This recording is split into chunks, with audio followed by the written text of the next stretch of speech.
Social psychology, સમાજલક્ષી મનોવિજ્ઞાન એના વિશે આજે આપણે વાત કરીશું. સમાજલક્ષી મનોવિજ્ઞાન શું છે, એનું કાર્ય શું છે, શાનો અભ્યાસ કરે છે, એ સમજવા માટે હું માનું છું કે સમાજલક્ષી મનોવિજ્ઞાનનો અર્થ અને એનો કન્સેપ્ટ ક્લિયર કરતા પહેલા વોટ ઇઝ સાયકોલોજી, મનોવિજ્ઞાન શું છે એ સમજવું મને લાગે છે કે ખૂબ જરૂરી છે. સાયકોલોજીથી કદાચ આપ જાણતા હશો કે સાયકોલોજી શું છે, શાનો અભ્યાસ કરે છે, કઈ રીતે અભ્યાસ કરે છે. સાયકોલોજી માટે એવું કહેવાય છે કે psychology is a science of behaviour, વર્તનનું વિજ્ઞાન છે. શરૂઆતની અંદર મનોવિજ્ઞાનની વ્યાખ્યાઓ જુદા જુદા લોકોએ એના અર્થ આપ્યા. કાળક્રમે એના અર્થ અને વ્યાખ્યાઓ અસ્વીકાર્ય બની. શરૂઆતની અંદર મનોવિજ્ઞાન એટલે મનનું વિજ્ઞાન, psychology is a science of mind, એવી વ્યાખ્યા આપવામાં આવી, અસ્વીકાર્ય બની. ત્યાર પછી psychology is a science of soul, આત્માનું વિજ્ઞાન છે, એ વ્યાખ્યા આવી, એ પણ અસ્વીકાર્ય બની. એની પાછળના મૂળ કારણોમાં જઈએ તો મન કેવું છે, મન ક્યાં છે, એનું સ્વરૂપ શું છે, જે આપણે જોઈ શકતા નથી, બતાવી શકતા નથી, જેનું મેજરમેન્ટ કરી શકતા નથી, અને એટલા માટે એ વ્યાખ્યા નકારવામાં આવી. કારણ કે જ્યારે સાયકોલોજીને સાયન્સ તરીકે લેતા હોઈએ ત્યારે વિજ્ઞાનની અંદર એવી જ બાબતોનો અભ્યાસ થાય જે હકીકતલક્ષી હોય, ઓબ્જેક્ટિવ હોય, જેને જોઈ શકાય, બતાવી શકાય, જેનું માપન કરી શકાય, એવી બાબતોનો જે સમાવેશ વિજ્ઞાનની અંદર થાય. જે આ બે બાબતમાં, એ મનની બાબત હોય કે આત્માની બાબત, એમાં આ શક્ય ન હોવાને કારણે એ અર્થ અને વ્યાખ્યા છે અસ્વીકૃત બની. ત્યારબાદ મનોવિજ્ઞાન એ ચેતનાનું વિજ્ઞાન છે, એવી વ્યાખ્યા આવી. એમાં પણ આવું જ થયું. કારણ કે ચેતનાની વાત કરીએ તો અર્ધચેતન અને અચેતન એનો છેદ ઉડી જાય, અને એટલા માટે પણ એ વ્યાખ્યા અસ્વીકૃત બની. અને છેલ્લે મનોવિજ્ઞાન એટલે વર્તનનું વિજ્ઞાન, psychology as a science of behaviour, એ એનો અર્થ અને વ્યાખ્યા સ્વીકાર્ય બન્યા. આગળ જતા વોટસને મનોવિજ્ઞાનની વ્યાખ્યા આપી કે મનોવિજ્ઞાન એ માનવી અને પ્રાણીના વર્તનનો વૈજ્ઞાનિક ઢબે અભ્યાસ કરતું વિજ્ઞાન છે. 3 બાબતો કીધી.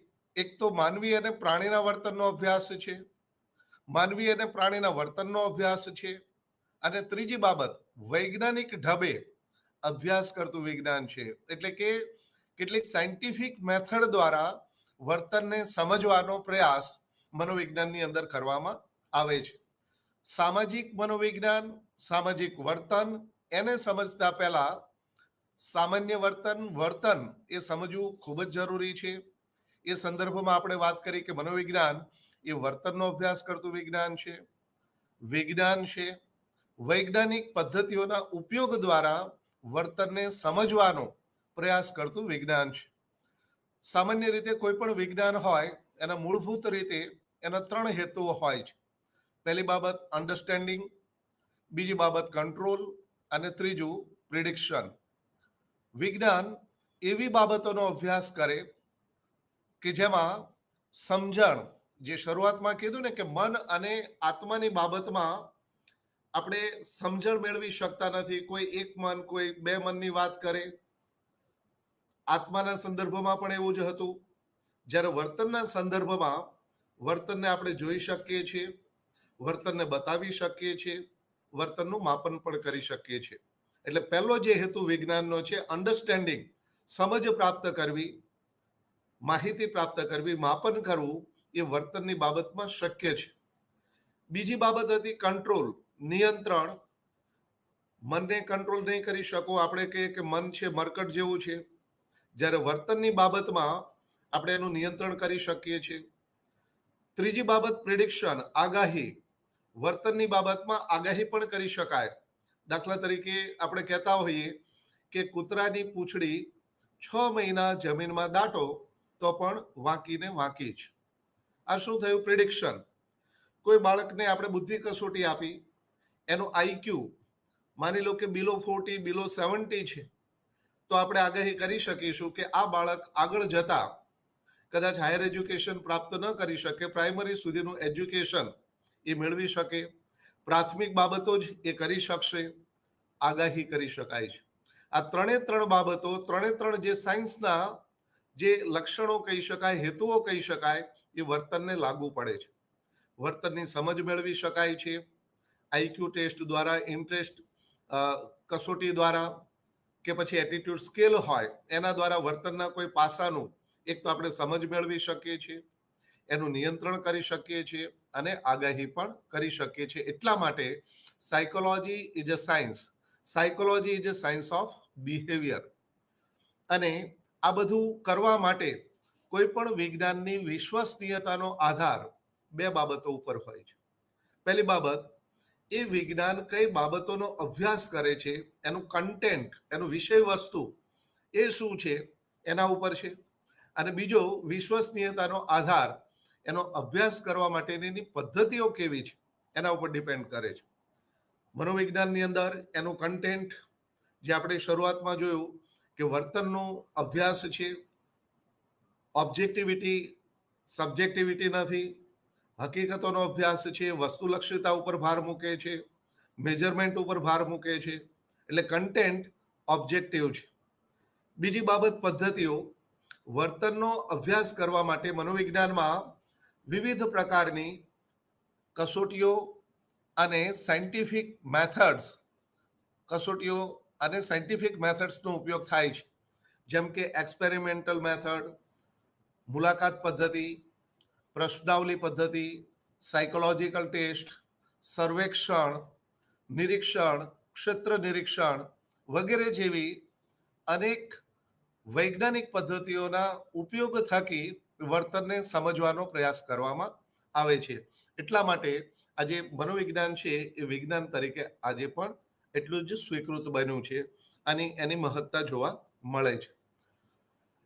બીજો પ્રશ્ન થાય કે આપણે સમજ્યા કે મનોવિજ્ઞાન વર્તનનું વિજ્ઞાન છે, વૈજ્ઞાનિક પદ્ધતિઓનો ઉપયોગ થાય છે, તો વર્તન એટલે શું? વર્તનના સંદર્ભમાં સંક્ષિપ્તમાં જ વાત કરું, કારણ કે પછી આપણે સામાજિક મનોવિજ્ઞાન ઉપર જવું છે. વર્તન એટલે સ્ટિમ્યુલસ પ્લસ રિસ્પોન્સ. એક એવો અર્થ હતો કે ઉદ્દીપક વત્તા પ્રતિચાર બરાબર વર્તન. ઉદ્દીપક,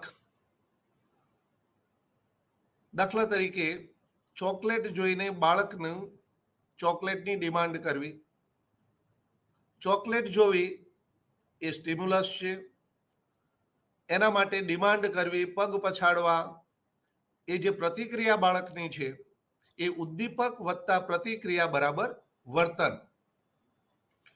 આગળ જતા જોવા મળ્યું કે હંમેશા કોઈ ચોક્કસ ઉદ્દીપક હંમેશા ચોક્કસ પ્રતિક્રિયા જન્માવશે એવું નથી. ભૂખ લાગે એટલે જમવા બેસી જ જઈએ એવું હંમેશા બનતું નથી. આપણે કોઈને ત્યાં મહેમાન થઈને ગયા હોઈએ અથવા તો કોઈને ત્યાં અચાનક બપોરે જવાનું થાય, સામેનું ફેમિલી જમવા માટે બેઠું હોય અને આપણને આગ્રહ કરે કે જમવા બેસી જાઓ. આપણે ભૂખ્યા હોવા છતાં આપણે કહીશું કે મને બહુ ભૂખ નથી, અથવા તો અત્યારે મારે જમવું નથી, મારી ઈચ્છા નથી. ખરેખર જોવા જઈએ તો ભૂખ પણ છે, આપણી શારીરિક જરૂરિયાત પણ છે, છતાં આપણે ના પાડીશું કે મારે જમવાની ઈચ્છા નથી. તમે જો એક બાજુ ખોરાક છે, થાળી પીરસાયેલી પડી છે, ઉદ્દીપક છે, પણ સામે પ્રતિક્રિયા જમવાની હંમેશા નહીં થાય. કારણ કે આપણે જે આપણું સોશિયલાઇઝેશન થયું છે, આપણે વિચારીશું કે લોકો શું વિચારશે, સામેની વ્યક્તિ મારા વિશે શું વિચારશે કે કીધું અને બેસી ગયા. એટલે આ બધી જ બાબતો છે આપણી પ્રતિક્રિયાને અસર કરતી હોય છે. માનવી અને પ્રાણીમાં જો બેઝિક કોઈ ડિફરન્સ હોય તો આ બાબતનો છે. પ્રાણીનું મોટા ભાગે વર્તન એની શારીરિક પ્રેરણાઓ, શારીરિક જરૂરિયાતોથી દોરાયેલું હોય છે. એને ભૂખ લાગી હોય, ખોરાક પડ્યો હોય તો કદાચ ગાયને ઘાસનો પૂળો હોય તો એ ખાવાનો પ્રયત્ન કરશે. ઉદ્દીપક વત્તા પ્રતિક્રિયા. માનવીની બાબતમાં આવું હંમેશા બનતું નથી. એટલે હંમેશા ચોક્કસ ઉદ્દીપક ચોક્કસ પ્રતિક્રિયા જન્માવશે જ એવું હંમેશા બનતું નથી. ચોકલેટ હોય, બાળકને ચોકલેટ બતાવો, લોલીપોપ બતાવો, બાળક ખુશ થઈ જશે. એને રમકડું બતાવો, લેવાનો કે રમવાનો પ્રયત્ન કરશે. પણ એ જ રમકડું કોઈ યુવાનને બતાવવામાં આવે, એ જ ઇન્સેન્ટિવ તરીકે ચોકલેટ કોઈ યુવાનને કહેવામાં આવે કે તું એટલું કામ કરીશ તો તને ચોકલેટ આપીશ, તો ત્યાં કદાચ એ પ્રતિક્રિયા પોઝિટિવને બદલે કદાચ નેગેટિવ પ્રતિક્રિયા પણ આવે. એટલે ચોક્કસ ઉદ્દીપક ચોક્કસ પ્રતિક્રિયા જન્માવે એવું નથી. ત્યારબાદ SIR થિયરી આવી, સ્ટિમ્યુલસ, ઇન્ટરપ્રિટેશન, રિસ્પોન્સ. એ પહેલા SOR થિયરી આવી, ઉદ્દીપક, ઓર્ગેનિઝમ અને રિસ્પોન્સ. ઉદ્દીપક જે છે વસ્તુ છે એને વ્યક્તિ કે પ્રાણી કઈ રીતે જુએ છે અથવા તો વ્યક્તિ કે પ્રાણી એના સંદર્ભમાં એની પ્રતિક્રિયા થાય. મેં કીધું ને કે ચોકલેટ ઓ તરીકે ઓર્ગેનિઝમ તરીકે બાળકો હોય તો એની પ્રતિક્રિયા ડિમાન્ડની હશે, બાળકને બદલે યુવાન હશે તો કદાચ એની સામુ નજર પણ નહીં કરે. ત્યાર પછી આવી SIR થિયરી, સ્ટિમ્યુલસ, ઇન્ટરપ્રિટેશન અને રિસ્પોન્સ. ઉદ્દીપક છે એનું વ્યક્તિ ઇન્ટરપ્રિટેશન અર્થઘટન કઈ રીતે કરે છે એને આધારે એનો રિસ્પોન્સ આવતો હોય છે અથવા તો વર્તન જન્મતું હોય છે. રસ્તા ઉપર જતા હોઈએ અને અચાનક કોઈ વ્યક્તિ છે એકદમ સંતાઈ જશે, ભાગી જશે, ગભરાઈ જશે. કોઈ વ્યક્તિના આવવાથી એક્સ નામની વ્યક્તિનું ભાગી જવું અથવા ગભરાઈ જવું. ઉદ્દીપક કોઈ વ્યક્તિનું આવવું, સામે મળવું. પહેલાની પ્રતિક્રિયા છે સંતાઈ જવું, ભાગી જવું. કેમ?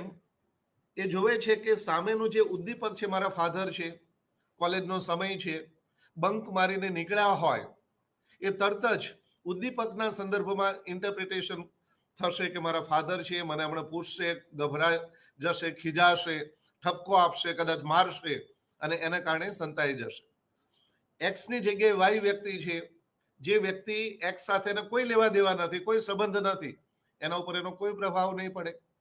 તો સ્ટિમ્યુલસ એનું ઇન્ટરપ્રિટેશન વ્યક્તિ કઈ રીતે કરે છે એના સંદર્ભમાં એનો રિસ્પોન્સ આવતો હોય છે. દાખલા તરીકે નવરો શબ્દ, કોઈ નવરો શબ્દ બોલે તો ગુજરાતી તરીકે એનું ઇન્ટરપ્રિટેશન આપણે કામ વગરનો એવો કરીએ. એટલે પ્રતિક્રિયા, કોઈ આપણને પૂછે કે નવરા પડી ગયા, આપણો જવાબ હશે કે હા, નવરા પડી ગયા. નવરો શબ્દનું ઇન્ટરપ્રિટેશન આપણે કર્યું કે કામમાંથી ફ્રી થઈ ગયા છે, એટલે આપણી પ્રતિક્રિયા હતી હા. એની જગ્યાએ કદાચ કોઈ મરાઠી વ્યક્તિ હોય અને નવરો શબ્દ વાપરવામાં આવે તો એનું ઇન્ટરપ્રિટેશન નવરો એટલે પતિ એવું થશે, એની પ્રતિક્રિયા અલગ જ હશે. એટલે ઉદ્દીપકનું ઇન્ટરપ્રિટેશન વ્યક્તિ કઈ રીતે કરે છે એના સંદર્ભમાં એની પ્રતિક્રિયા છે જન્મતી હોય છે. ટૂંકમાં વર્તન એટલે વ્યક્તિનું, એ આંતરિક પણ હોઈ શકે, બાહ્ય પણ હોઈ શકે. ઉદ્દીપક પ્રત્યેની પ્રતિક્રિયા એટલે વર્તન, એવો સાદો અર્થ આપણે તારવી શકીએ. એટલે આપ સમજી શકો છો કે વર્તનનું ક્ષેત્ર કેટલું વિશાળ છે. જ્યાં પણ પ્રાણી હશે, જ્યાં પણ વ્યક્તિ હશે, જ્યાં પણ માનવી હશે, ત્યાં વર્તન ઉદ્ભવવાનું જ. એટલે મનોવિજ્ઞાનનું ક્ષેત્ર બહુ જ વિશાળ બની જાય અને આ વિશાળ કાર્યક્ષેત્રનો અભ્યાસ કોઈ પણ એક બ્રાન્ચ નીચે કરવો કદાચ અઘરો બની જાય.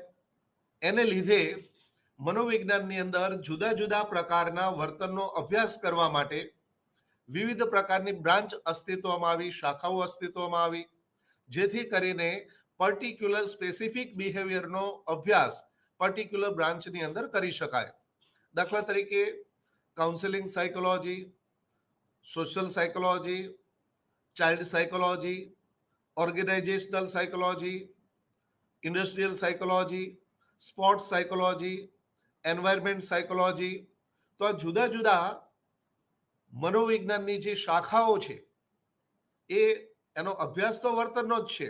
દાખલા તરીકે બાળ મનોવિજ્ઞાન છે તો એ પણ વર્તનનો જ અભ્યાસ કરે, પણ ગર્ભાધાનથી લઈને બાળક પુખ્ત બને ત્યાં સુધીના એના વિકાસ અને વર્તનનો અભ્યાસ એ બાળ મનોવિજ્ઞાન કરશે. સ્પોર્ટ્સ સાયકોલોજી છે તો સ્પોર્ટ્સ સાથે સંકળાયેલી જે કોઈ વ્યક્તિઓ હોય એનો અભ્યાસ સ્પોર્ટ્સ સાયકોલોજી કરશે.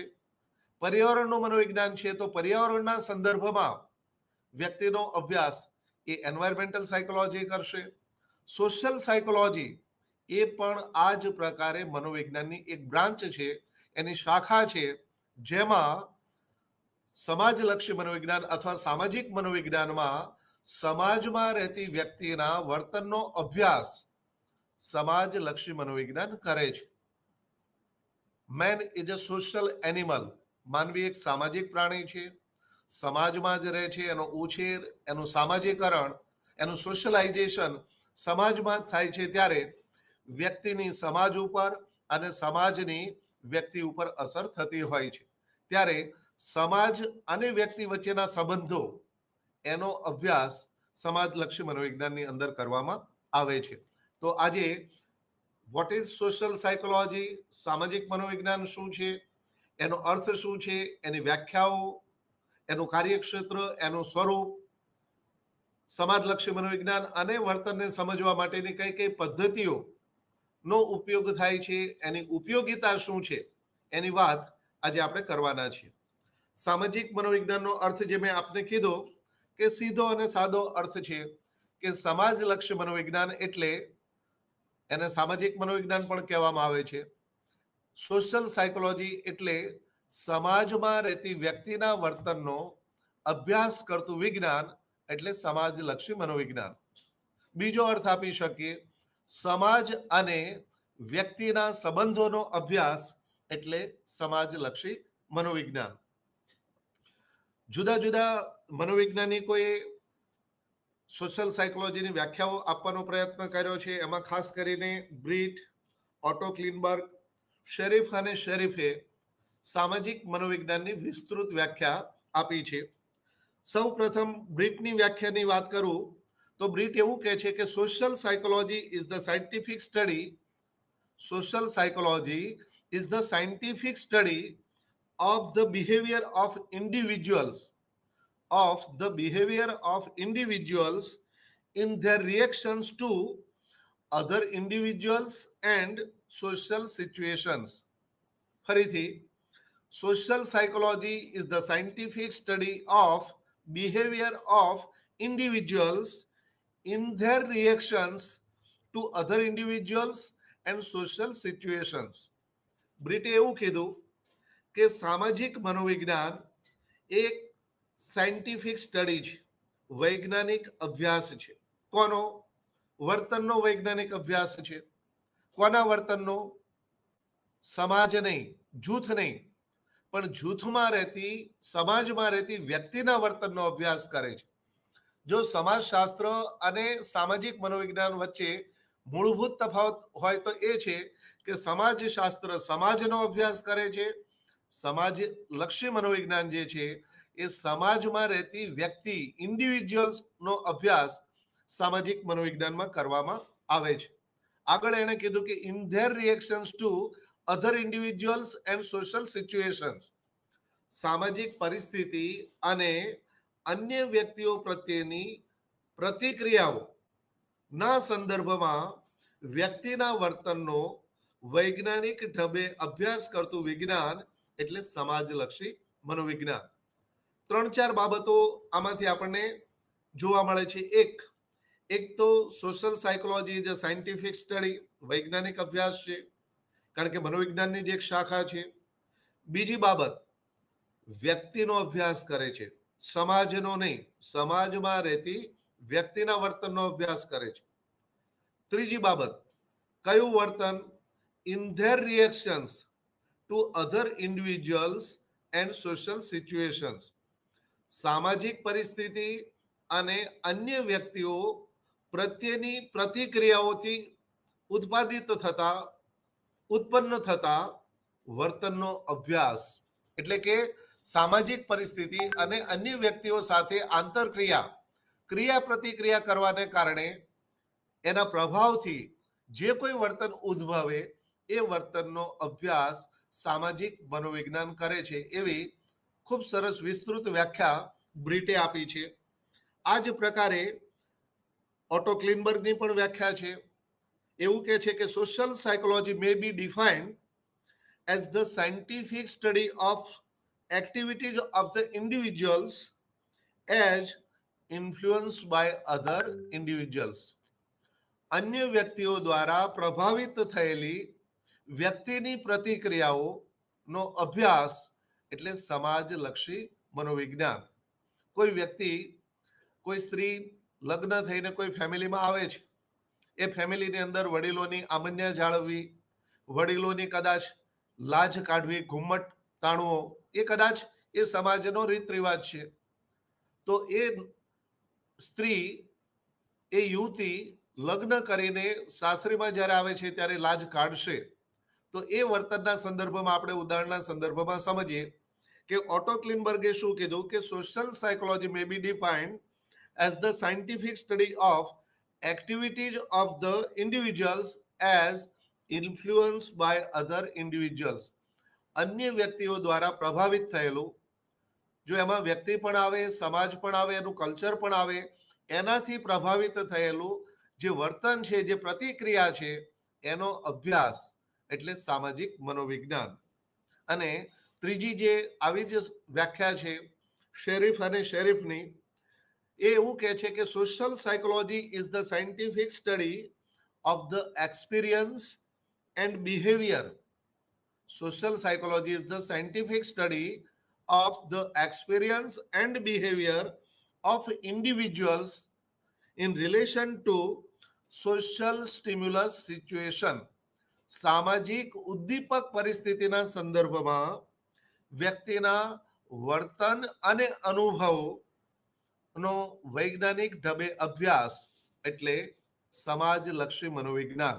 સામાજિક ઉદ્દીપક પરિસ્થિતિ, જે સમાજમાં, જે કલ્ચરમાં, જે ધર્મ, જે જાતિ, જે ભાષા, જે વર્ગની અંદર ઉછેર થયો હોય, જે સમાજમાં રહેતા હોઈએ, સામાજિક ઉદ્દીપક પરિસ્થિતિના સંદર્ભમાં વ્યક્તિના અનુભવો અને એના વર્તનનો અભ્યાસ એટલે સમાજલક્ષી મનોવિજ્ઞાન. કોઈ ઘરની અંદર માની લો કે કૃષ્ણની પૂજા થતી હોય, ફેમિલીની અંદર બધા જ વેજીટેરિયન હોય, તો એ ઘરની અંદર ઉછરનારું જે બાળક છે એનો શાકાહારી ભોજન પ્રત્યેનું એનું એટીટ્યુડ સ્વાભાવિક છે કે પોઝિટિવ ડેવલપ થશે, એની પ્રતિક્રિયા. અને એ નોન વેજીટેરિયન બાબતમાં એનું નેગેટિવ પણ હોય કે આ ન ખવાય, અમુક ધર્મ હશે તો ડુંગળી ન ખવાય, લસણ ન ખવાય. આ જે ખ્યાલ શેના આધારે વિકાસ પામ્યો, એનું વર્તન શેના આધારે પ્રભાવિત થયું, કે જે સામાજિક ઉદ્દીપક પરિસ્થિતિમાં એનો ઉછેર થયો છે એનાથી પ્રભાવિત થઈને એનું વર્તન જે ઉદ્ભવે છે એનો અભ્યાસ સમાજલક્ષી મનોવિજ્ઞાન કરે છે. કે કેમ આ એનો નિષેધ કરે છે, કેમ એના પ્રત્યેનો એનો એટીટ્યુડ પોઝિટિવ છે અથવા નેગેટિવ છે, કેમ એનો વ્યવહાર આ જ પ્રકારનો છે, કેમ બાળક ઘરે તોફાન કરે છે, સ્કૂલમાં શાંત રહે છે અને ઘરે જઈને તોફાન કરે છે, કેમ બાળકનું આ જ પ્રકારનું જે કહેવાય ને દ્વેષયુક્ત, ધિક્કારયુક્ત અથવા તો અન્ય બાળકો સાથે વારંવાર ઝઘડવું, ગેરહાજર રહેવું, આવું વર્તન શા માટે છે, એને સમજવાનું, એને સુધારવાનું, એનો ઉકેલ સૂચવવાનું કામ સમાજલક્ષી મનોવિજ્ઞાન જુદી જુદી વૈજ્ઞાનિક પદ્ધતિઓના ઉપયોગ દ્વારા એ કરે છે. આ થઈ એની અર્થની વાત. આપણે સ્પષ્ટ રીતે સમજી શક્યા કે સામાજિક પરિસ્થિતિમાં જે વ્યક્તિ રહે છે, સમાજમાં જે વ્યક્તિ રહે છે, એની એ વ્યક્તિનું વર્તન જે સમાજ દ્વારા પ્રભાવિત થયેલું છે. કદાચ અમુક વર્તન વેસ્ટર્ન કલ્ચરની અંદર સામાન્ય હોય, એ જ વર્તન આપણે અહીંયા અપરાધ ગણાતો હોય. ડાબી બાજુમાં વાહન ચલાવવું એ અહીંનો નિયમ છે, કદાચ એ જ વ્યક્તિ વેસ્ટર્ન કન્ટ્રીમાં જાય, કદાચ ડાબી બાજુ ચલાવે તો એ નિયમનો ભંગ ગણાય. વર્તન એકનું એક છે, એક જગ્યાએ નોર્મલ છે, બીજી જગ્યાએ એબનોર્મલ છે, એક જગ્યાએ સોશિયલ છે, બીજી જગ્યાએ એન્ટી સોશિયલ છે. પરિસ્થિતિ, ઉદ્દીપક સમાન છે, પણ એને કઈ રીતે જોવામાં આવે છે, દરેક સમાજની મેં કીધું ને એનું કલ્ચર, એના રીત રિવાજો, એની રૂઢિઓ, એને કારણે એનું ઇન્ટરપ્રિટેશન થાય, એના સંદર્ભમાં પ્રતિક્રિયા જન્મે. અને આ રીતે સમાજથી, સામાજિક ઉદ્દીપક પરિસ્થિતિથી પ્રભાવિત થયેલા વ્યક્તિના વર્તનનો, એની એક્ટિવિટીઝ, એની પ્રવૃત્તિઓનો વૈજ્ઞાનિક ઢબે અભ્યાસ સામાજિક મનોવિજ્ઞાનમાં કરવામાં આવે છે. તો આ બધી જ વ્યાખ્યાઓ ઉપરથી 3 બાબતો મેઇનલી આપણી સમક્ષ ઉપસ્થિત થાય. એક આવે સામાજિક પરિસ્થિતિ. સામાજિક પરિસ્થિતિ આપણે જોયું ને કે પહેલી જ વ્યાખ્યામાં, બ્રીટની વ્યાખ્યામાં, કે સામાજિક પરિસ્થિતિ અને અન્ય વ્યક્તિઓ પ્રત્યેની પ્રતિક્રિયાઓમાંથી જન્મતા વર્તનનો વૈજ્ઞાનિક ઢબે અભ્યાસ એટલે સામાજિક મનોવિજ્ઞાન. તો વોટ ઇઝ સોશિયલ સિચ્યુએશન? તો કે સામાજિક પરિસ્થિતિ એટલે એવી પરિસ્થિતિ કે જે પરિસ્થિતિમાં થતું વર્તન અન્યની પ્રત્યક્ષ કે પરોક્ષ હાજરીની અપેક્ષાએ થતું હોય. સામાજિક પરિસ્થિતિ એટલે એવી પરિસ્થિતિ કે જે પરિસ્થિતિમાં વ્યક્તિનું થતું વર્તન અન્યની પ્રત્યક્ષ કે પરોક્ષ હાજરીની અપેક્ષાએ થતું હોય. દાખલા તરીકે ક્લાસરૂમની અંદર ફ્રી લેક્ચર છે, વિદ્યાર્થીઓ કોઈ બેન્ચીસ ઉપર બેઠા છે, કોઈ વાતો કરે છે, કોઈ ટોળું વળીને બેઠા છે. જેવા વર્ગખંડની અંદર ટીચર એન્ટર થશે, શું થશે? વિદ્યાર્થીઓ પાછા પોતાના બેન્ચીસ ઉપર ગોઠવાઈ જશે, શાંત થઈ જશે, અવાજ કરતા હોય, વાતો કરતા હોય તો બંધ થઈ જશે. આ શું થયું?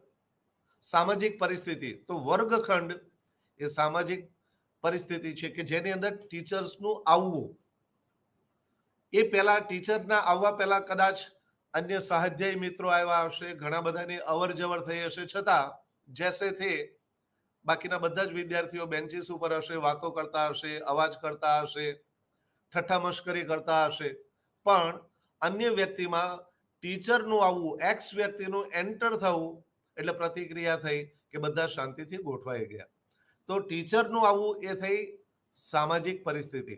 અને એ સામાજિક પરિસ્થિતિમાં જે વર્તન, જે પ્રતિક્રિયા થઈ કે વિદ્યાર્થીનું બેન્ચીસ ઉપર ગોઠવાઈ જવું, એને આપણે સામાજિક વર્તન તરીકે ઓળખાવી શકીએ. એટલે સામાજિક પરિસ્થિતિ એટલે એવી પરિસ્થિતિ કે જે પરિસ્થિતિમાં વ્યક્તિનું વર્તન અન્યની પ્રત્યક્ષ કે પરોક્ષ હાજરીથી પ્રભાવિત થતું હોય. ઘણીવાર ટીચર ન આવે પણ બેલ જેવો પડે, લેક્ચર બદલાય એટલે ઓટોમેટિક પાછા વિદ્યાર્થીઓ પોતાની જગ્યાએ બેસી જશે. પ્રત્યક્ષ કે પરોક્ષ હાજરી. બીજી બાબત આવશે સામાજિક વર્તન. સામાજિક વર્તન એટલે અન્ય વ્યક્તિની પ્રત્યક્ષ કે પરોક્ષ હાજરીના સંદર્ભમાં થતું વર્તન. વ્યક્તિની હાજરી હોય અને પ્રભાવિત થાય, અથવા તો ઘણીવાર હાજરી ન હોય, બાળક તોફાન કરતું હોય અને જેવી ઘરની અંદર પપ્પાની એન્ટ્રી થાય, ડોરબેલ વાગે, બાળક શાંત થઈ જશે. પ્રત્યક્ષ હાજરીથી પ્રભાવિત થતું વર્તન, સામાજિક વર્તન. ઘણીવાર પ્રત્યક્ષ હાજરી ન હોય, પરોક્ષ હાજરી. મમ્મી કહેશે કે તારે તોફાન જેટલા કરવા એટલા કર, સાંજે પપ્પાને આવવા દે, અથવા લે હું પપ્પાને ફોન કરું છું, પછી જો. જેવું પપ્પાનું નામ પડશે, ફોન કરવાની વાત આવશે, પપ્પાને ફરિયાદ કરવાની વાત આવશે, એટલે તરત શાંત થઈ જશે કે મમ્મી હવે તોફાન નહીં કરું. વ્યક્તિની પ્રત્યક્ષ કે પરોક્ષ હાજરીના સંદર્ભમાં થતું વર્તન એટલે સામાજિક વર્તન. એટલે બીજો મુદ્દો આવ્યો સામાજિક વર્તન. ત્રીજી બાબત આવશે સામાજિક આંતરક્રિયા. સામાજિક આંતરક્રિયા એટલે એક વ્યક્તિની અન્ય વ્યક્તિ સાથેની કે એક જૂથની અન્ય જૂથ સાથેની ક્રિયા પ્રતિક્રિયા, જેને સામાજિક આંતરક્રિયા કહેવાય. અને એમાંથી ઉદ્ભવતું વર્તન એટલે સામાજિક વર્તન. એક વ્યક્તિની અન્ય વ્યક્તિ સાથે અથવા એક જૂથની અન્ય જૂથ સાથેની બે સ્કૂટર સવાર અથડાશે, સ્કૂટરનું અથડાવું, ટોળાનું ભેગું થવું, મારામારી થવી, અથવા તો પછી પરિચય નીકળે કે કઈ જ્ઞાતિનો છે, ક્યાંનો છે, અને પાછું છૂટા પડવું. તમે જો એક વ્યક્તિની અન્ય વ્યક્તિ સાથે કે એક જૂથની અન્ય જૂથ સાથેની ક્રિયા પ્રતિક્રિયા કે જેને આપણે સામાજિક આંતરક્રિયા કહીશું, અને એમાંથી ઉદ્ભવતા વર્તનને સામાજિક વર્તન તરીકે ઓળખાવી શકાય. તો એનો અર્થ આપણને ક્લિયર થયો હશે.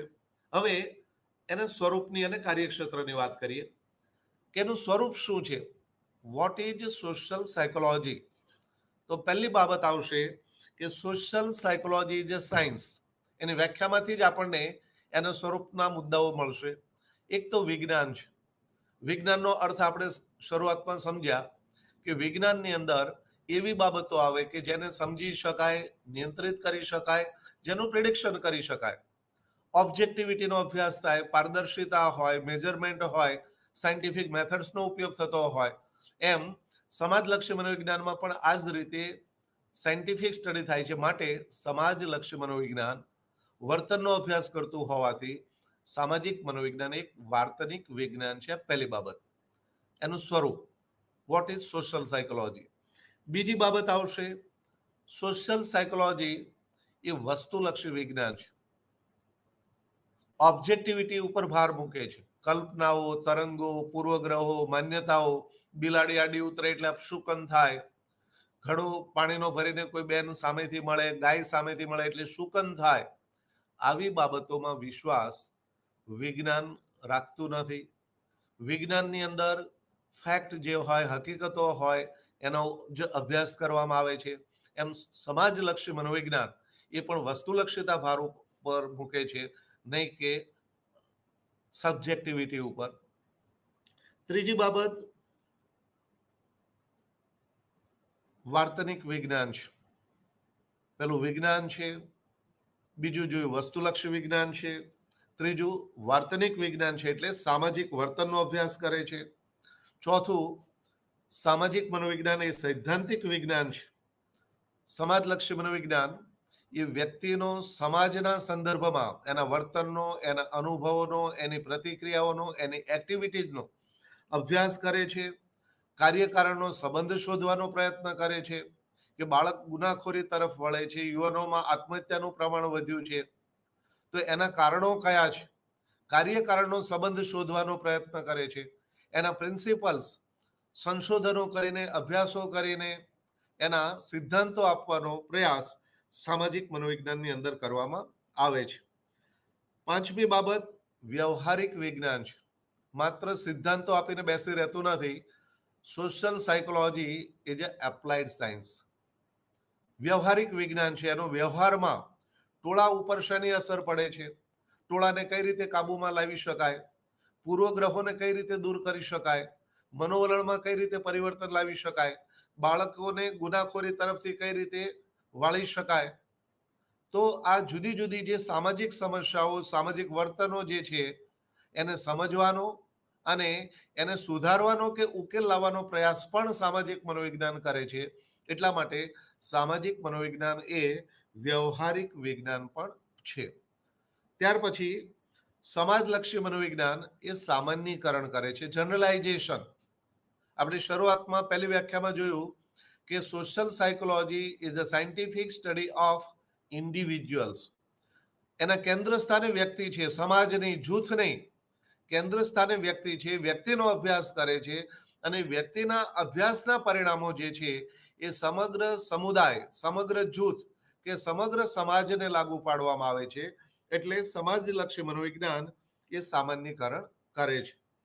ત્યાર પછી સમાજલક્ષી મનોવિજ્ઞાન શિક્ષણ અને સમાયોજન અભ્યાસને આધારે સમાજલક્ષી મનોવિજ્ઞાન અન્ય વ્યક્તિ સાથે, વ્યક્તિ વ્યક્તિ, વ્યક્તિ અને જૂથ, જૂથ જૂથ વચ્ચે કઈ રીતે સમાયોજન સાધી શકાય એના માટેના સૂચનો, એના માટેના સિદ્ધાંતો પણ સમાજલક્ષી મનોવિજ્ઞાન અભ્યાસને આધારે દર્શાવે છે.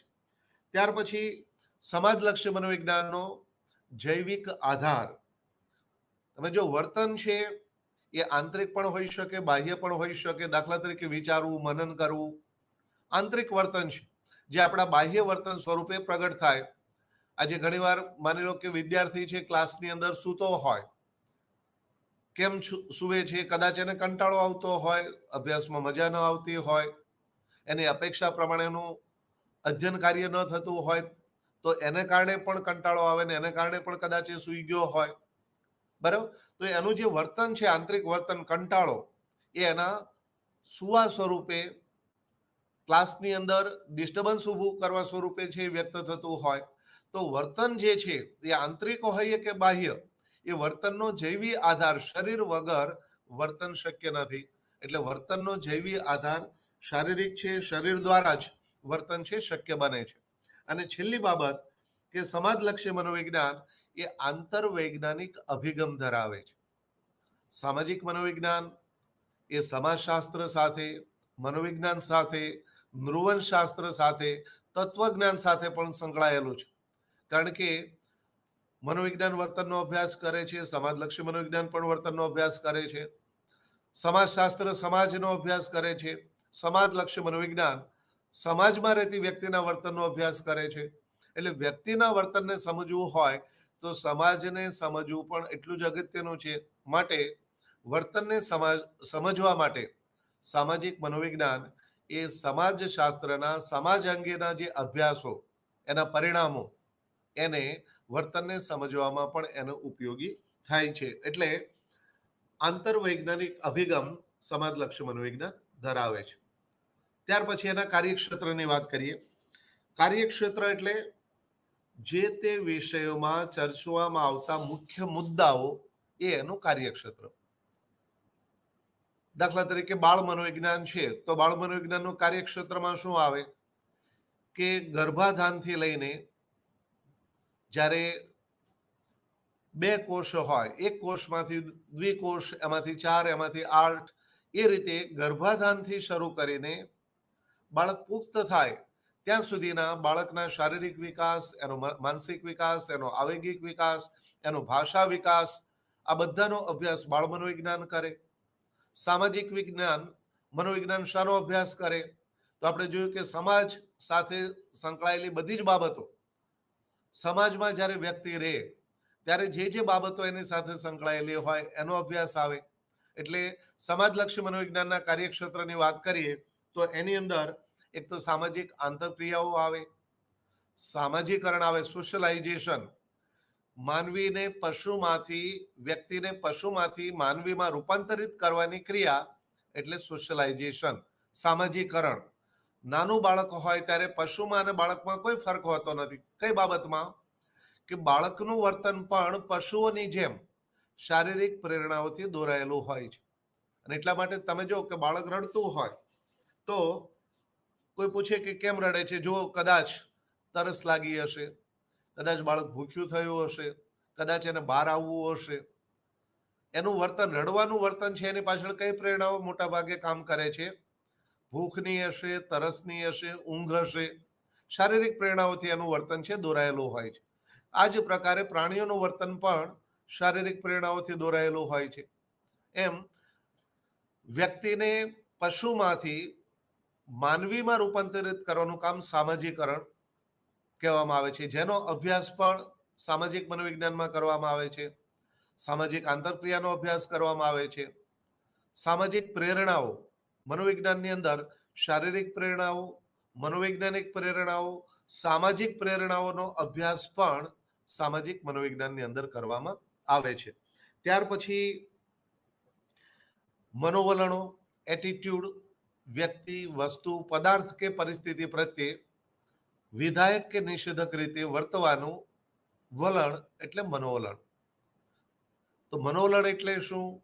મનોવલણ કઈ રીતે વિકાસ પામે છે, એનું ઘડતર કઈ રીતે થાય છે, એના ઘડતરમાં કયા કયા પરિબળો ભાગ ભજવે છે, મનોવલણમાં પરિવર્તન કઈ રીતે લાવી શકાય, એનો અભ્યાસ સામાજિક મનોવિજ્ઞાનમાં કરવામાં આવે છે. પૂર્વગ્રહ, પૂર્વગ્રહ એટલે શું? પૂર્વગ્રહ કઈ રીતે વિકાસ પામે છે, પૂર્વગ્રહને કઈ રીતે દૂર કરી શકાય, પૂર્વગ્રહની અસરો કઈ કઈ છે, એનો અભ્યાસ સામાજિક મનોવિજ્ઞાનમાં કરવામાં આવે છે. ત્યાર પછી લોકમત, પબ્લિક ઓપિનિયન. તમે જો વર્તમાન સમયમાં એનું ખૂબ જ અગત્યતા છે લોકમત અને પ્રચારની. Public opinion and propaganda. લોકમત એટલે શું? લોકમત કઈ રીતે કેળવાય છે, કઈ રીતે વિકાસ પામે છે, એનું ઘડતર થાય છે, લોકમતને ઘડતર કરનારા કયા કયા પરિબળો છે, લોકમતને કઈ રીતે બદલી શકાય, એની ચર્ચા. પ્રચાર એટલે શું? પ્રચારને અસર કરતા કયા કયા પરિબળો છે, એની ચર્ચા સામાજિક મનોવિજ્ઞાનની અંદર કરવામાં આવે છે.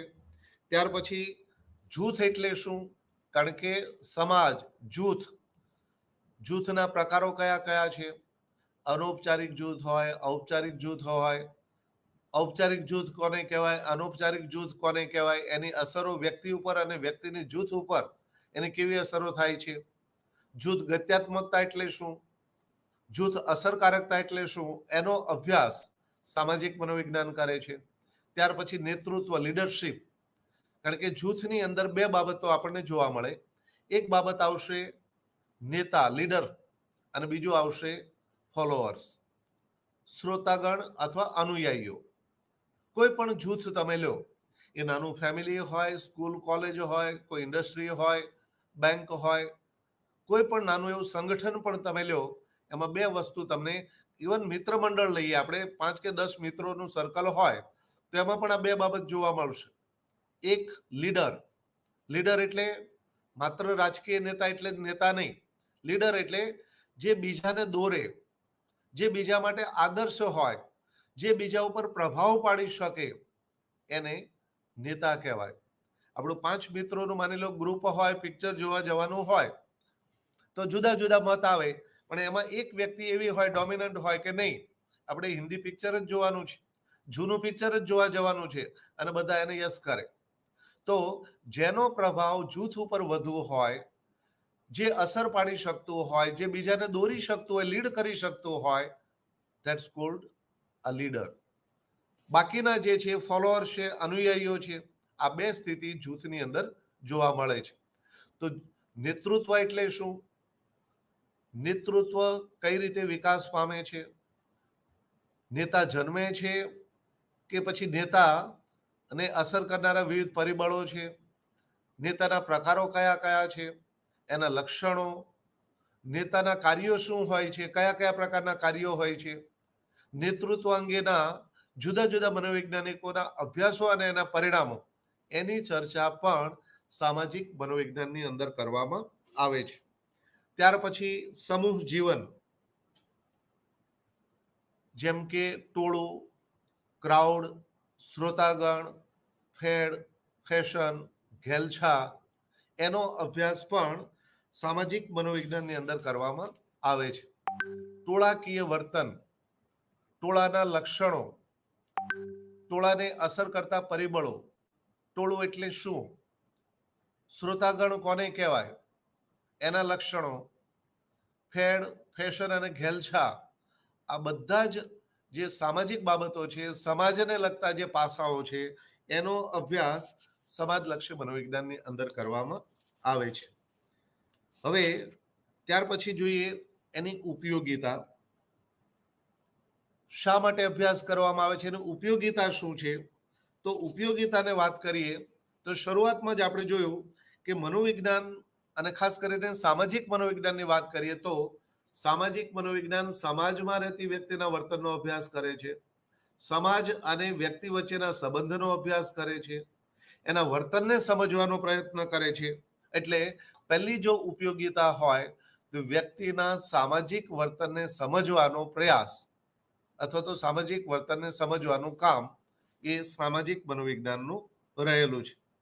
બીજી બાબત, સામાજિક વર્તનને સમજ્યા બાદ કે ભાઈ બાળક કેમ તોફાન કરે છે, બાળકનું આવું વર્તન કેમ છે, સમાજ વિરોધી વર્તન કેમ છે, સમાજનો દ્રોહ કેમ કરે છે, સમાજની અંદર વિવિધ પ્રકારની બાળ ગુનેગારી હોય, ભિક્ષાવૃત્તિ હોય, અપરાધનું વર્તન જે યુવાનોની અંદર જોવા મળતું હોય, તો આવું શાને કારણે છે, એવા કયા સામાજિક પાસાઓ છે જે આ વર્તનને અસર કરે છે, એનો અભ્યાસ સામાજિક મનોવિજ્ઞાન કરે છે. અને એને આધારે આવા વર્તનને સમજવામાં, એનું પૃથ્થકરણ કરવામાં, એનો ઉકેલ લાવવામાં સામાજિક મનોવિજ્ઞાન છે ઉપયોગી થાય છે. દાખલા તરીકે છૂટાછેડાનું પ્રમાણ આજકાલ વધ્યું છે, વેશ્યાવૃત્તિનું પ્રમાણ જોવા મળ્યું છે, ક્યાંક ને ક્યાંક કોમી રમખાણો, વર્ગ વિગ્રહ છે, એ પણ જોવા મળે છે.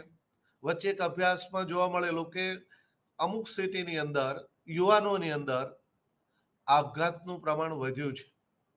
વચ્ચે એક સંસ્થાના કોર્ડિનેટર હોવાને કારણે જેલમાં પરીક્ષામાં મુલાકાતમાં જવાનું થયું, તો ત્યાં જે કાચા કામના કેદીઓ હતા એમાંના મોટા ભાગના કેદીઓ 19 થી 35ની વય વચ્ચેના હતા. એટલે આપ સમજી શકો કે મોટા ભાગના કેદીઓ યુવાનો હતા. આપણો ભારત દેશ સમગ્ર દુનિયામાં સૌથી મોટું યુવાધન ભારત પાસે છે, પણ એ યુવાધન, જેને આપણે ધન કહીએ છીએ, સંપત્તિ કહીએ છીએ, જે વિકાસ તરફ લઈ જશે, એ યુવાધન જો એને સાચી દિશા ન મળે, એનું પ્રોપર સોશિયલાઇઝેશન ન થાય, એનો ઉછેર ન થાય, તો એનું પરિણામ ઘણીવાર એ ગુનાખોરી તરફ પણ વાળે છે. તો યુવાનો ગુનાખોરી તરફ કેમ વળે છે, એના કારણો કયા છે, ગુનાખોરી તરફ વળતા એને કઈ રીતે અટકાવી શકાય, એનો ઉકેલ શું હોઈ શકે, એ બતાવવાનું કામ સામાજિક મનોવિજ્ઞાન કરે છે. ત્રીજું, વ્યક્તિ વ્યક્તિ વચ્ચે, જૂથ જૂથ વચ્ચેના સંબંધો અસરકારક કઈ રીતે બનાવી શકાય, એનો ઉકેલ, એનું સોલ્યુશન પણ સામાજિક મનોવિજ્ઞાન છે આપે છે. ચોથી બાબત, મનોવલણોનું ઘડતર, એનું પરિવર્તન, મનોવલણોમાં પરિવર્તન કઈ રીતે લાવી શકાય એની સમજૂતી પણ આપે છે. કયા કયા પરિબળો અસર કરે છે, એના માટે શું કરવું જોઈએ. કારણ કે આપ જાણો છો કે ઇલેક્શન આવે એ વખતે પ્રચાર અને પ્રસારનું કામ શરૂ થતું હોય, જાહેર સભાઓ યોજાતી હોય, પત્રિકાઓનું વિતરણ થતું હોય, ચૂંટણી ઢંઢેરો છે એ પ્રસિદ્ધ કરવામાં આવતો હોય. આ પાછળનો હેતુ શું છે? લોકોનો મત પોતાની ફેવરમાં થાય, પોતાની ફેવરમાં થશે તો જ પોતાની ફેવરમાં વોટિંગ થશે, અને તો જ પોતાનું જે લક્ષ્ય છે એ લક્ષ્ય સિદ્ધ કરી શકાશે. એટલે લોકોનો મત પોતાની ફેવરમાં થાય એના માટેનો પ્રયાસ આજે કરવામાં આવે છે. તો એ કઈ રીતે લોકમતને બદલી શકાય, પ્રચાર અને પ્રસારને અસરકારક કઈ રીતે બનાવી શકાય, એની અસરકારક રીતો કઈ છે, એ સામાજિક મનોવિજ્ઞાન છે સૂચવે છે. મનોવલણ પરિવર્તનની વાત કરી. ઘણીવાર કેટલાક એવા આપણા રિજિડ જે કહેવાય જડ વલણો પ્રસ્થાપિત થઈ ગયા હોય એને દૂર કરવા પણ એટલા જ જરૂરી હોય છે. અને એને કારણે ઘણીવાર મેં કીધું ને, વર્ગ વિગ્રહ કે કોમી રમખાણો થતા હોય છે. તો સાચી માહિતી આપીને આ વલણોને દૂર કરવા, પૂર્વગ્રહ હોય તો એને કઈ રીતે ઘટાડવા, એના માટેની કઈ કઈ રીતો છે એ પણ સામાજિક મનોવિજ્ઞાન છે સૂચવે છે. ત્યાર પછી લીડરશિપ, અસરકારક નેતૃત્વ કઈ રીતે વિકસાવી શકાય, અસરકારક નેતૃત્વ માટેની તાલીમ કેવા પ્રકારની હોઈ શકે, કેવી તાલીમ આપવી જોઈએ, એ સામાજિક મનોવિજ્ઞાન સૂચવે છે. ત્યાર પછી માનસિક રોગીઓની સારવારમાં સામાજિક મનોવિજ્ઞાનની પણ અગત્યની ભૂમિકા છે. પ્રશ્ન થાય કે તો ક્લિનિકલ સાયકોલોજી આવે, માનસિક રોગીઓની સારવારમાં કેમ? તો અભ્યાસો દ્વારા જોવા મળ્યું છે કે મોટા ભાગના માનસિક જે કહી શકાય એવી સમસ્યાઓની અંદર એના મૂળમાં કે કુટુંબ હોય છે, સમાજ હોય છે, અને એનું સોલ્યુશન પણ કુટુંબ હોય છે. તો માનસિક રોગીઓની સારવારમાં એના પરિવારનો, એનો સમાજનો, એના પ્રત્યેનો વ્યવહાર, એનો સ્નેહ, એની હૂંફ, એની સાથેની ક્રિયા પ્રતિક્રિયા આ ખૂબ જ અગત્યનો રોલ ભજવે છે. ત્યારે રોગીઓની સારવારમાં કારણ અને સામાજિક અવ્યવસ્થામાં, ઘણીવાર સામાજિક અવ્યવસ્થા હોય અને એને કારણે આ બીમારી થતી હોય, તો એ અવ્યવસ્થા એનું કારણ છે તો દૂર કરવા માટે સૂચનો પણ સામાજિક મનોવિજ્ઞાન કરે છે. અને એ સિવાય સમાજના અન્ય ક્ષેત્રો, એ ઇન્ડસ્ટ્રી હોય, કારણ કે ત્યાં પણ વ્યક્તિ હશે, જ્યાં પણ વ્યક્તિઓ હોય, એક કરતાં વધારે વ્યક્તિઓ હોય ત્યાં સંબંધો, ક્રિયા પ્રતિક્રિયા થવાની, વર્તન થવાનું, અને ત્યાં ક્યાંક મનોવલણ પણ આવે, પૂર્વગ્રહ પણ આવે, ક્યાંક પ્રશ્નો કે સમસ્યાઓ પણ ઊભી થશે. ત્યારે એ વર્તનને સમજવામાં અને સોલ્યુશન લાવવામાં સામાજિક મનોવિજ્ઞાન છે ડગલે ને પગલે ઉપયોગી થાય છે. એટલે ઉદ્યોગનું ક્ષેત્ર હોય, રાજકીય ક્ષેત્ર હોય, શિક્ષણનું ક્ષેત્ર હોય, કે સમાજ જીવનનું કોઈ પણ ક્ષેત્ર હોય, ત્યાં સામાજિક મનોવિજ્ઞાનનો અભ્યાસ છે એ ખરા અર્થમાં ઉપયોગી સાબિત થાય છે. ત્યાર પછી આપણે શરૂઆતમાં જોયું કે વિજ્ઞાનની વિશ્વસનીયતાનો આધાર બે બાબતો ઉપર છે. એમાં પહેલી બાબત જોઈએ એક તો કન્ટેન્ટ, શાનો અભ્યાસ કરે છે, જે આપણે જોયું. બીજું પદ્ધતિઓ, કઈ પદ્ધતિ દ્વારા અભ્યાસ કરવામાં આવે છે એને આધારેની વિશ્વસનીયતા નક્કી થાય. બજારની અંદર માર્કેટમાં ખરીદી કરવા જઈએ, શાકભાજીની ખરીદી કરવાની હોય, 3 વ્યાપારી છે. એક વ્યાપારી એવું કહેશે કે ભાઈ કિલો રીંગણ છે, લઈ જાઓ, આ ઢગલો છે કિલોનો હશે, એને આપણે પેમેન્ટ કરીએ. બીજો વ્યાપારી છે, એની પાસે સાદો કાંટો છે, એના ઉપર કિલો વજન કરીને આપે. ત્રીજો વ્યાપારી છે, એની પાસે ઇલેક્ટ્રોનિક, એની પાસે ઇન્સ્ટ્રુમેન્ટ છે, એના ઉપર આપણને 1 કિલો વજન કરીને આપે. આપ સમજી શકો કે ત્રણેય જગ્યાએથી 1-1 કિલોની ખરીદી કરીએ છીએ, છતાં ત્રણેયમાં વધુ એક્યુરસી, વિશ્વસનીયતા, રિલાયબિલિટી કોનામાં હશે? તો તો આપણે સમજી શકીએ કે પહેલા કરતા બીજામાં અને બીજા કરતા ત્રીજામાં જે કંઈ રિઝલ્ટ હશે એ વધુ વિશ્વસનીય હશે. એટલે વર્તનને સમજવા માટે શરૂઆતમાં કીધું કે વિજ્ઞાનની અંદર બે બાબત વિશ્વસનીયતાનો આધાર, એક તો એનું કન્ટેન્ટ અને બીજું એની પદ્ધતિ. પદ્ધતિ કેટલી સાયન્ટિફિક છે, એના સાધનો, એનું ટૂલ્સ એ કેટલું સાયન્ટિફિક છે, એના ઉપર એ વિજ્ઞાનની વિશ્વસનીયતાનો આધાર રહેલો છે. મનોવિજ્ઞાનમાં સામાજિક વર્તનનો અભ્યાસ કરવા માટે જુદી જુદી વૈજ્ઞાનિક પદ્ધતિઓનો ઉપયોગ કરવામાં આવે છે. એમાં ખાસ કરીને પ્રયોગ પદ્ધતિ, મુલાકાત પદ્ધતિ, પ્રશ્નાવલી પદ્ધતિ, નિરીક્ષણ પદ્ધતિ, સર્વેક્ષણ પદ્ધતિ, ક્ષેત્ર નિરીક્ષણ પદ્ધતિ, મનોવૈજ્ઞાનિક કસોટીઓ વગેરેનો ઉપયોગ વર્તનને સમજવા માટે કરવામાં આવે છે.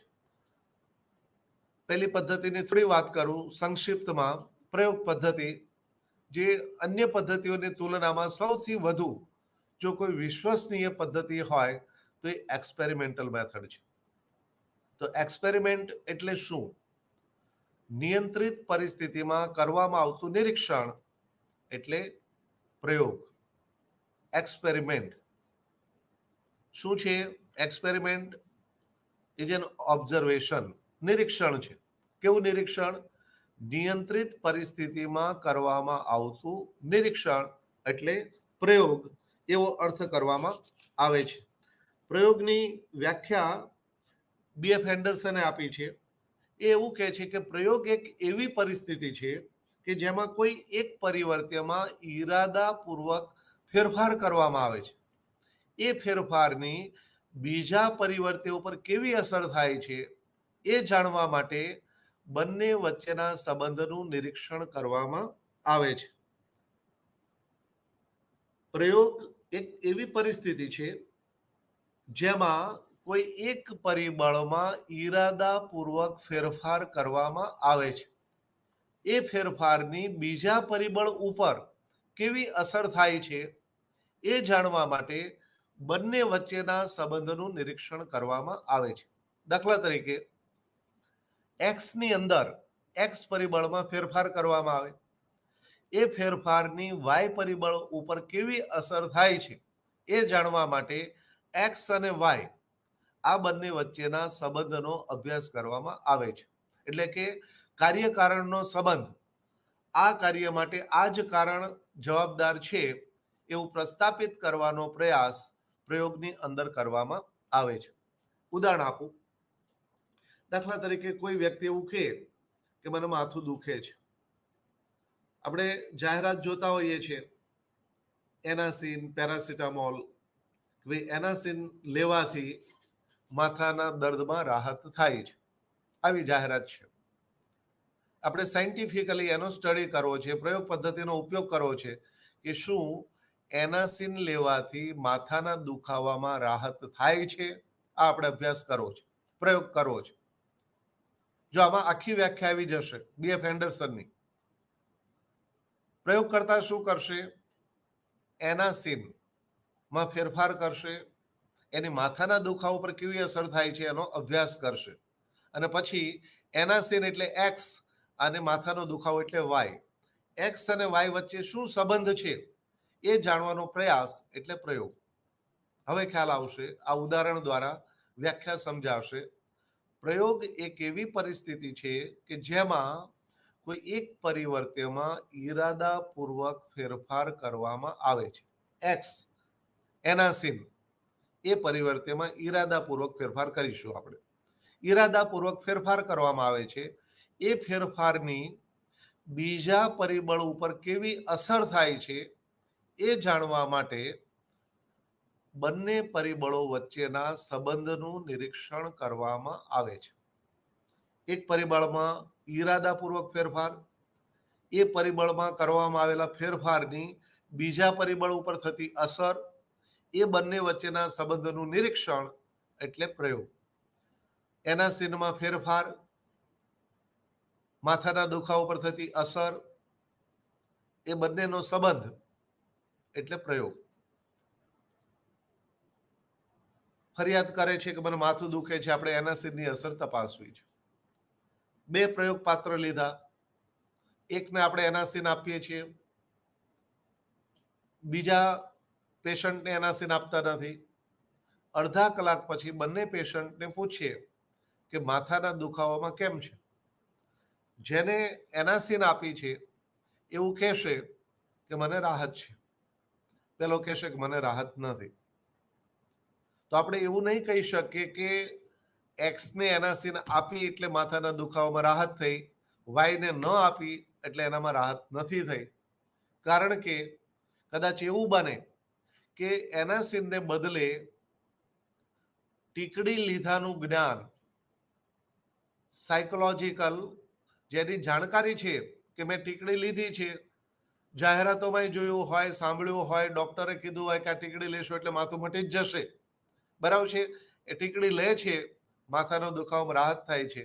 એટલે આપણે છાતી ઠોકીને નહીં કહી શકીએ કે માથાના દુખાવામાં રાહત થઈ, એના માટે માત્ર અને માત્ર એનાસિન જ જવાબદાર છે. એ ત્યારે કહી શકાય કે જ્યારે ત્યાં પ્લેસેબો, એને ટીકડી લીધાનું જ્ઞાન, કદાચ એવું બને કે એને ટીકડી લીધાનું જ્ઞાન છે, એની અસર એના દુખાવા ઉપર થઈ હોય. તો શું કરવું? શરૂઆતમાં અર્થ જોયો, નિયંત્રિત પરિસ્થિતિમાં કરવામાં આવતું નિરીક્ષણ.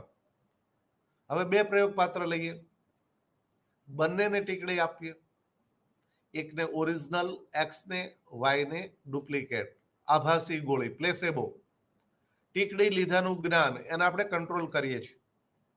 અને પછી અડધા કલાક પછી બંનેને પૂછીએ, એક્સને ઓરિજિનલ ગોળી આપી, વાયને ડુપ્લિકેટ આપી. સમાન રંગ, સમાન કદ, સમાન દેખાવ, વજન બધું સમાન. બીજું બંને પેશન્ટને એક્સ અને વાયને ખબર નથી કે કોને ઓરિજિનલ મળી છે, કોને ડુપ્લિકેટ મળી છે. અડધા કલાક પછી બંનેને પૂછીએ અને બંનેનો જવાબ હોય કે ટીકડી લીધા પછી રાહત છે. તો આપણે કહી શકીએ કે માથાના દુખાવામાં જે રાહત થઈ એના માટે ટીકડી નહીં, પણ ટીકડી લીધાનું જ્ઞાનની અસર એના દુખાવા ઉપર થઈ છે. પણ જો જવાબ એવો મળે કે એક્સ જ એવું કે મને રાહત થઈ છે અને વાય એવું કે મને રાહત નથી થઈ, તો આપણે કહી શકીએ કે એનાસિનની અસર માથાના દુખાવા ઉપર થઈ છે. હવે આ જે સ્થિતિ આપણે પ્રયોગ જોયો, એક્સને ટીકડી ઓરિજિનલ એનું પરિણામ, વાયને આભાસી એનું પરિણામ. એક્સે કીધું રાહત થઈ, વાયે કીધું રાહત નથી થઈ. આપણે કાર્યકારણનો સંબંધ પ્રસ્થાપિત કરી શકીએ કે વાયમાં થતા ફેરફાર માટે એક્સ જ જવાબદાર છે. માથાના દુખાવામાં થયેલી રાહત માટે માત્ર અને માત્ર એનાસિન જ જવાબદાર છે, એવું આપણે પ્રસ્થાપિત કરી શકીએ છીએ. એટલે પ્રયોગમાં કાર્યકારણનો સંબંધ પ્રસ્થાપિત કરી શકાય છે. બીજી બાબત, અહીંયા આપણને એક્સ અને વાય આ 2 પરિસ્થિતિ જોવા મળી. એક્સની અંદર ટીકડી આપી, વાયની અંદર આભાસી ગોળી આપી. એક્સની અંદર ટીકડી આપી, વાયમાં ન આપી. આ પહેલી સ્થિતિ, બરાબર. તો ટીકડી વાળી જે પરિસ્થિતિ છે એને પ્રાયોગિક પરિસ્થિતિ કહેવાય, અને ટીકડી વગરની પરિસ્થિતિ અથવા આભાસી ગોળીવાળી જે પરિસ્થિતિ છે એને નિયંત્રિત પરિસ્થિતિ કહેવાય. પ્રયોગમાં 2 પરિસ્થિતિ, પ્રાયોગિક પરિસ્થિતિ અને નિયંત્રિત પરિસ્થિતિ. એનાથી આગળ પ્રાયોગિક જૂથ અને નિયંત્રિત જૂથ. પ્રાયોગિક પરિસ્થિતિમાં કામ કરતા જૂથને એટલે કે એક્સને આપણે પ્રાયોગિક જૂથ કહીશું. નિયંત્રિત પરિસ્થિતિમાં કામ કરતા જૂથને નિયંત્રિત જૂથ કહેવાય. એટલે વાય છે એ આપણું નિયંત્રિત જૂથ છે, એક્સ છે પ્રાયોગિક જૂથ છે. પ્રાયોગિક પરિસ્થિતિને કારણે જે કંઈ પરિણામ આવે તો એ અને આપણે વિશ્વસનીય ગણીશું. વાયને કારણે જો એ આવે તો એને આપણે પ્રાયોગિક ભૂલ તરીકે ઓળખીશું, અને પ્રાયોગિક પરિસ્થિતિને કારણે પરિણામ જે આવે એને પ્રાયોગિક અસર કહેવાય. એનાસિન આપી દુખાવામાં રાહત થઈ, તો એનાસિન વાળી જે પરિસ્થિતિ, પ્રાયોગિક પરિસ્થિતિ, દુખાવામાં રાહત થવી, એને કહેવાય પ્રાયોગિક અસર, એક્સપેરિમેન્ટલ ઇફેક્ટ. અને નિયંત્રિત પરિસ્થિતિ કે જેની અંદર આપણે એને આભાસી ગોળી આપીએ છીએ. એ આભાસી ગોળીવાળી જે પરિસ્થિતિ છે એ પરિસ્થિતિને નિયંત્રિત પરિસ્થિતિ કહેવાય. અને એનું જો પરિણામ ત્યાં પણ વાયમાં એવું આવે કે નહીં, માથાના દુખાવામાં રાહત છે, તો એને આપણે એક્સપેરિમેન્ટલ એરર, પ્રાયોગિક ભૂલ તરીકે ઓળખાવી શકીએ. તો આજે આપણે પ્રયોગ પરિસ્થિતિ, what is experiment, any situation, એના ગ્રુપ્સ, એની અસર, એની એરર, એની માહિતી મેળવી.